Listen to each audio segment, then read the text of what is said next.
Karen's roses were her crown, but her neighbor's dog peed on them, and now she wanted blood. Lynn's mutt, a scruffy rescue named Lucky, had no idea he'd sparked a war that would burn down the cul-de-sac. It started with a single yellowed petal, a blemish Karen spotted while pruning her prized Karen roses, the ones she'd named after herself because, as she told everyone, they're perfect, just like me. She stormed to Lynn's doorstep that evening, her floral apron still tied, brandishing the petal like evidence of a crime. Lynn, a single mom who'd fled Vietnam decades ago, apologized softly, offering to pay for new flowers. Karen didn't want money. She wanted Lynn gone. The grudge wasn't new. Lynn's family had moved into the quiet, HOA-governed neighborhood 2 years prior, their modest home a stark contrast to Karen's McMansion. Karen had bristled from day one.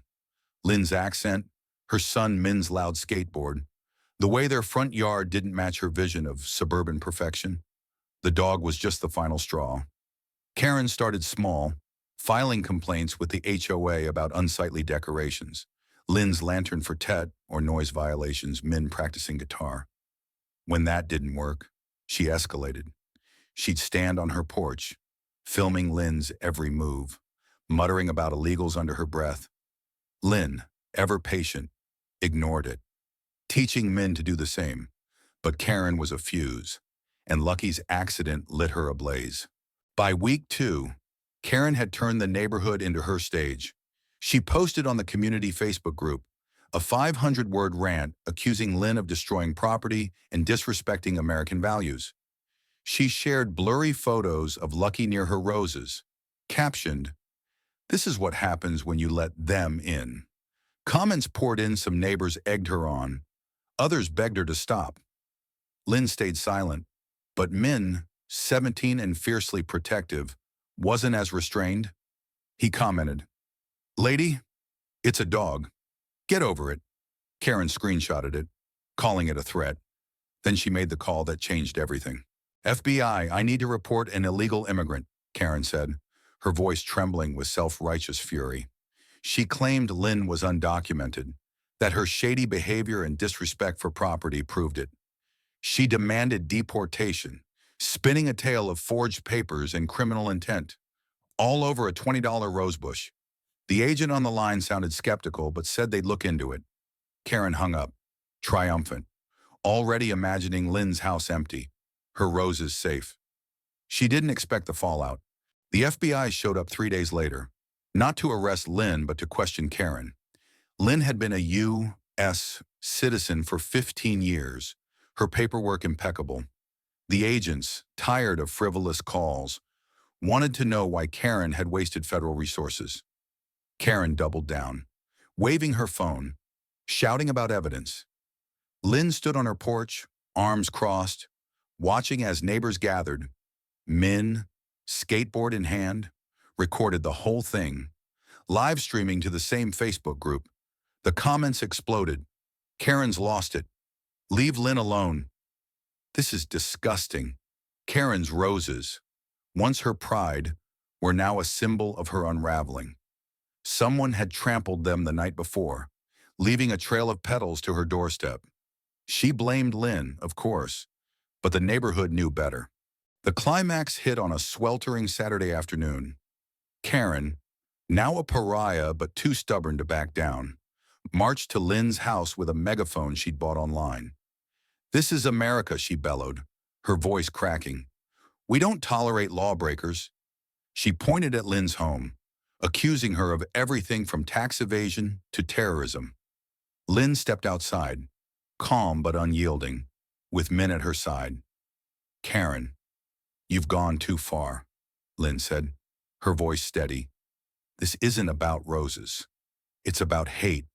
Min, unable to hold back, added, "You're the one breaking this neighborhood apart."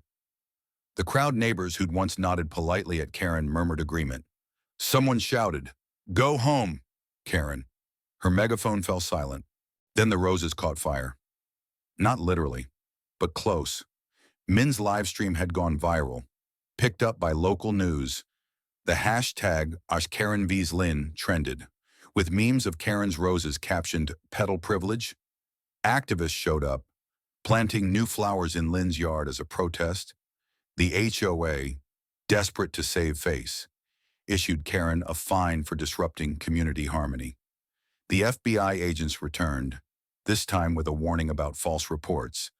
Karen's McMansion, once the envy of the block, became a ghost house.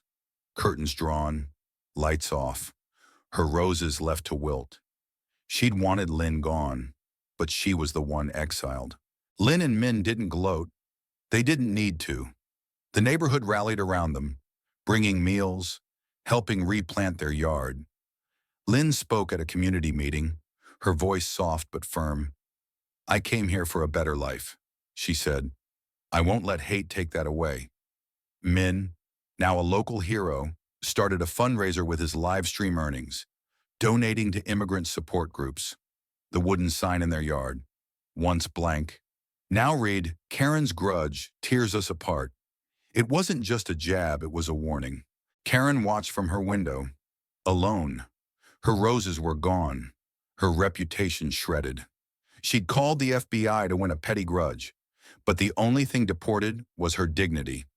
The cul-de-sac moved on, brighter without her shadow. Lynn's lanterns glowed for Tet. Min's guitar echoed through open windows, and Lucky, oblivious to it all, chased his tail in the grass. The neighborhood wasn't perfect, but it was healing. And Karen, she was just a story now, a cautionary tale told over coffee, a name whispered when someone got too loud about the way things should be. The weeks that followed were a slow bleed for Karen. Her McMansion, once a beacon of suburban superiority, now felt like a tomb. Neighbors avoided her, their eyes sliding past her driveway as if it were cursed. The trampled Karen roses, now brown and brittle, lay untouched in her yard, a monument to her downfall. She tried to post an apology on the community Facebook group, a half-hearted "I meant no harm," but it was deleted within hours, drowned in a sea of angry emojis. The HOA, emboldened by the public outcry, slapped her with another fine for neglected property. Karen's world was shrinking, and she had no one to blame but herself. Lynn, meanwhile, became the neighborhood's heart. Her home, modest but warm, was a hub of activity. Neighbors brought seedlings to replace Karen's destruction, turning Lynn's yard into a vibrant mosaic of roses, marigolds, and jasmine. Min, now a quiet leader, organized a community cleanup, erasing the last traces of Karen's chaos. At night, families gathered on Lynn's porch, sharing stories of resilience. Lynn spoke of her journey from Vietnam, of building a life from nothing. "Hate can't take root if we don't let it," she said, her words a balm to a fractured street. Min strummed his guitar, and Lucky wagged his tail, oblivious to the war he'd sparked. Karen's final reckoning came at the annual HOA meeting. She showed up, head high, expecting to reclaim her place. Instead, she faced a room of cold stares. The board president, a no-nonsense retiree named Martha, read a petition signed by 40 neighbors demanding Karen's removal from the HOA board. "Your actions endangered a family," Martha said, her voice like steel. Karen tried to argue, her voice shrill, but the room was done with her. Min stood up, holding the wooden sign from their yard, its handwritten words stark. "Karen's grudge tears us apart." He didn't need to say more. The vote was unanimous. Karen was out. She left that night, her SUV packed with boxes. No one waved goodbye. The neighborhood exhaled, free at last. Lynn's lanterns glowed brighter, and Min's fundraiser hit $10,000, enough to support local immigrant families for months. The roses in Lynn's yard bloomed, a quiet victory. Karen's house went up for sale, its "for sale" sign dwarfed by a new one in Lynn's yard, "Welcome home." The cul-de-sac wasn't just healed, it was reborn. Don't let a grudge poison your community. Stand up, speak out, and plant love where hate tries to grow.